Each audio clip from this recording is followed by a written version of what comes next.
Assalamualaikum warahmatullahi wabarakatuh. Halo anak-anak semuanya, bagaimana kabar kalian? Semoga kalian tetap dalam keadaan sehat dan tetap semangat dalam mengikuti pelajaran prakarya.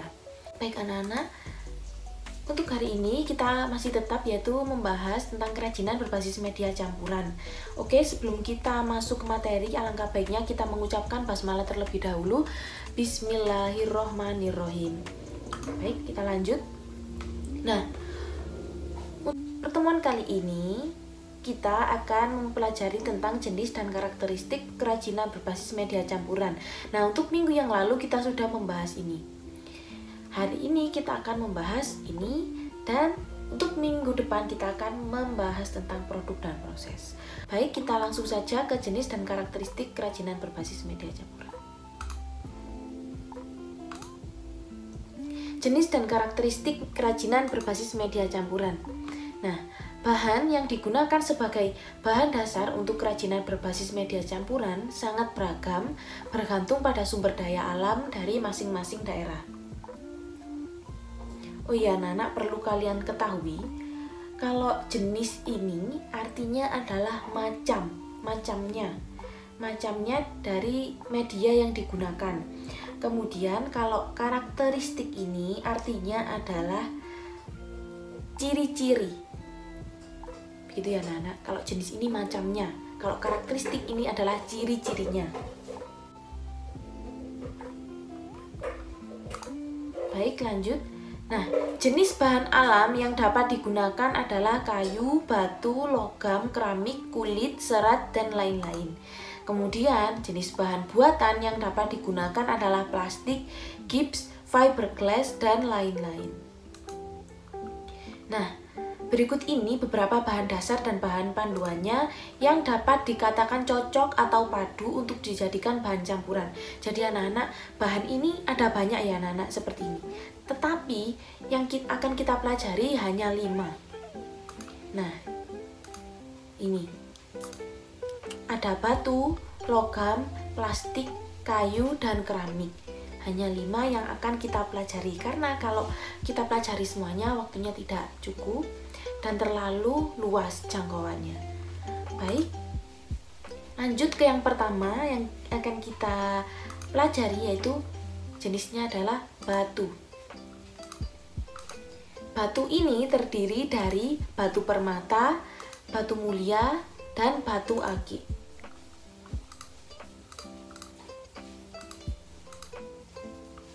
Permata yang paling diminati di dunia adalah yang berkristal. Selain jenis batu mulia seperti berlian, zamrud, rubi, dan safir, batu-batu akik jenis anggur seperti biru langit, bungur, atau kecubung yang berasal dari Tanjung Bintang, Lampung saat ini banyak diburu oleh para kolektor karena kualitas kristalnya. Bisa dilihat di gambar ini, batu ini memiliki banyak jenisnya. Ya, jenisnya ada ini. Terdiri ini. Kemudian juga memiliki berbagai sifat, memiliki berbagai warna. Tentu saja antara batu satu dan batu lainnya memiliki ciri khas yang berbeda. Anak-anak juga bisa browsing sendiri di internet berbagai macam batu yang dapat dibuat untuk kerajinan. Seperti itu ya anak-anak. Baik, kita lanjut ke batu, masih tetap batu. Nah, ini ada contoh kerajinan batu yang dicampur dengan bahan lain. Yang pertama ada batu yang dipadukan dengan kayu. Ini ya anak-anak. Kemudian ada batu dengan logam. Ini ada logam. Nah, ini batu kecil-kecil ini juga termasuk. Setelah itu ada cincin batu permata. Nah, ini ada batunya, batu permata, dan digabungkan dengan logam. Logamnya bisa perak atau emas putih. Baik, kita lanjut ke logam. Nah, ini bisa dilihat logam. Logam ini terdiri dari perak, emas, perunggu, besi, titanium, dan lain-lain. Anak-anak, jenis dari logam ini banyak. Akan tetapi, yang paling sering digunakan dan dipadukan sebagai kerajinan berbasis media campuran adalah perak. Kenapa? Karena harganya juga sangat terjangkau dan lebih diminati dengan berbagai bentuk penampilan. Nah, logam dapat dipadukan dengan berbagai bahan lainnya seperti kayu, kerang, batu, dan lainnya. Kemudian proses pengecatan atau plating pada logam biasanya merupakan langkah-langkah terbaik untuk mencegah korosi. Jadi anak-anak, korosi ini sendiri artinya adalah pengkaratan. Jadi walaupun logam ini sudah memiliki warna yang indah, warna yang bagus, biasanya masih tetap ada proses pengecatan atau plating. Nah, ini untuk mencegah pengkaratan. Seperti itu. Selanjutnya kita lanjut ke logam, dan ini adalah contohnya kerajinan logam yang dicampur dengan bahan yang lain, yaitu ini ada logam dengan kayu. Nah, ini seperti pisau ya anak-anak. Selanjutnya ada logam, ini logam dengan batu, ini bisa dibuat untuk gelang. Kemudian ada logam dengan kerang, ini kerang, ini logamnya anak-anak. Jadi dipadukan seperti ini. Anak-anak, kita lanjut ke bahan yang ketiga, yaitu plastik. Nah, plastik ini memiliki banyak jenis. Ada botol, kantong, gelas, perabot dapur, perabot rumah tangga, dan lain-lain. Botol paling sering dipadukan sebagai kerajinan berbasis media campuran. Selain memiliki permukaan yang cukup keras, juga lebih diminati karena mudah dibentuk. Plastik memiliki sifat ada yang dapat didaur ulang dengan pemanasan kembali seperti plastik botol dan kantong. Ada juga yang tidak dapat didaur ulang, contohnya adalah resin.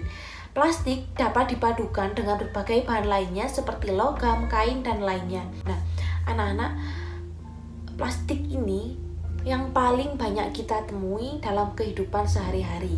Selain itu, jika kita memanfaatkan plastik untuk dibuat kerajinan, kita sudah mengurangi pencemaran lingkungan.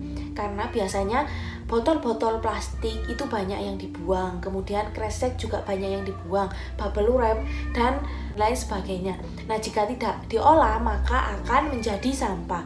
Baik, selanjutnya kita lanjut ke contoh kerajinan plastik yang dicampur dengan bahan lain. Nah, ini contohnya, ini ada botol dari tempat-tempat yang tidak terpakai. Nah, ini dipadukan dengan logam. Ini ada logamnya ya, walaupun ini terlihat kecil. Nah, ini perpaduan dari plastik dengan logam. Kemudian ini ada plastik dengan pita. Nah, seperti ini perpaduannya ya Nana. Baik, lanjut ke bahan keempat, ada kayu. Jenis kayu terdiri dari kayu jati, kayu meranti, kayu nangka, kayu jati Belanda, kayu hitam, dan lain-lain. Nah, kayu adalah bagian batang atau cabang serta ranting tumbuhan yang mengeras karena mengalami lignifikasi atau pengayuan. Kayu digunakan untuk berbagai keperluan, mulai dari memasak, membuat perabot, bahan bangunan, bahan kertas, dan banyak lagi. Kemudian, kayu juga dapat dimanfaatkan sebagai hiasan-hiasan rumah tangga dan sebagainya. Nah, beberapa jenis kayu dipilih karena bersifat kedap air, isolator, dan mudah dibentuk. Kayu dapat dipadukan dengan berbagai bahan lainnya seperti logam, kaca, dan lain sebagainya. Nah, semester yang lalu kita sudah membuat kerajinan bahan keras yaitu tentang kayu. Nah, ini kayu juga akan kita pelajari lagi karena juga termasuk dalam kerajinan berbasis media campuran. Dan kita lanjut ke kayu, yaitu contoh kerajinan kayu yang dicampur dengan bahan lain. Nah, ini contohnya kayu dengan logam. Nah, ini kayunya sudah dibentuk sedemikian rupa, yaitu ini ada lumba-lumba. Kemudian digabung dengan logam. Nah, ini jadi terlihat lebih unik, lebih modern, dan tidak monoton. Kemudian ini ada contohnya kayu dengan kaca. Nah, ini ada kayu, kemudian diberi kaca. Nah, jadi seperti ini bisa dibuat sebagai akuarium. Nah, jadi akuariumnya tidak monoton. Biasanya kan hanya kotak, hanya bulat. Nah, ini dibuat seperti ini akan terlihat lebih estetik. Seperti itu ya, Nana. Kita lanjut ke bahan yang terakhir, yaitu keramik. Keramik atau gerabah. Keramik berasal dari tanah liat. Keramik memiliki disiplin ilmu tersendiri, maka kerajinan yang berasal dari tanah liat secara familiar disebut dengan keramik. Umumnya, senyawa keramik lebih stabil dalam lingkungan. Baik anak-anak, bahan baku keramik yang umum dipakai adalah feldspar, ball clay, kuarsa, kaolin, dan air. Sifat keramik sangat ditentukan oleh struktur kristal, komposisi kimia, dan mineral bawaan tanahnya. Nah, karena sifat keramik ini rapuh dan mudah pecah, maka keramik ini dapat dipadukan dengan berbagai bahan lain yang bersifat lembut atau ringan dan tidak merusak, seperti kain, rotan, kertas, atau karton, dan lainnya. Seperti itu ya anak-anak. Nah, keramik ini harus dipadukan dengan bahan yang lembut dan ringan. Tidak boleh dengan bahan yang keras, karena takutnya nanti ini keramiknya bisa pecah kalau dipadukan dengan bahan yang keras. Seperti itu anak-anak, bisa dipahami? Nah, baik, kita lanjut ke contoh kerajinan keramik yang dicampur dengan bahan yang lain. Nah, ini ada keramik dengan kain. Nah, kain ini kan sifatnya lembut. Nah, ini anak-anak ada keramiknya. Kemudian keramik dengan rotan. Nah, ini pegangannya. Jadi ini adalah tempat air minum, kemudian juga ada gelas. Nah, ini tempat air minumnya dikasih rotan. Nah, jadi terlihat lebih indah. Nah, anak-anak perlu dipahami kalau keramik ini bahannya dari tanah liat, kemudian masih ada berbagai proses agar tanah liat ini menjadi keras seperti ini, yaitu ada proses pembakaran. Baik anak-anak, kita lanjut ke tugas 3. Nah, ini dikerjakan di kertas atau buku tulis atau di folio boleh. Nah, kemudian difoto dan diupload di e-learning tugas KI 3. Nah, tugasnya yaitu ini kan ada peta materi. Peta materinya ini juga sama dengan yang ada di buku paket PDF. Nah, kalian jabarkan peta konsep di samping sesuai dengan pemahaman kalian setelah menyimak video pembelajaran kerajinan berbasis media campuran dan setelah membaca pada buku paket PDF yang sudah saya share di WA dan bahan ajar e-learning halaman 2-38. Nah, ini kalian jelaskan, misalnya ini ada prinsip kerajinan berbasis media campuran. Kalian jelaskan pengertiannya apa. Nah, kemudian ada stilasi dan deformasi. Ini kalian jelaskan stilasi adalah, deformasi adalah, boleh juga diberi contoh. Kemudian anak-anak tidak perlu dijelaskan secara rinci, cukup poin-poinnya saja. Seperti itu anak-anak. Ini ada jenis, kemudian produk. Nah, untuk yang produk dan proses memang belum saya jelaskan, masih saya jelaskan minggu depan. Akan tetapi nanti kalian jelaskan sendiri sesuai pemahaman kalian. Nah, setelah menyimak dan membaca buku. Baik anak-anak, jadi ini kalian tulis di buku, boleh di kertas, boleh di folio. Nah, setelah ditulis, kalian boleh jabarkan ini prinsip kerajinan berbasis media campuran. Nah, di sini misalnya pengertian kalian tulis. Kerajinan berbasis media campuran adalah apa? Kemudian ada stilasi dan deformasi. Ya, itu kalian jelaskan stilasi adalah, deformasi adalah, boleh juga diberi contoh.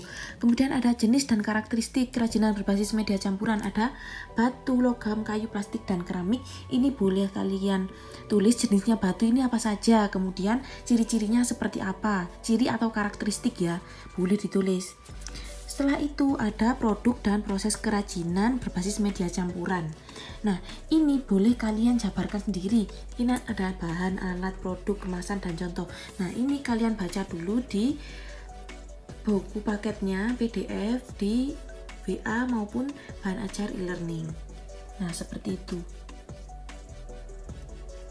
Baik anak-anak, sekian pelajaran hari ini. Semoga kalian dapat menangkapnya dengan baik. Jangan lupa untuk mengerjakan tugasnya. Kemudian kalau misalnya ada pertanyaan, boleh langsung bertanya lewat WA. Baik anak-anak, jangan lupa untuk menjaga kebersihan dan kesehatan. Baik, saya akhiri dulu. Alhamdulillahirabbil alamin. Wassalamualaikum warahmatullahi wabarakatuh.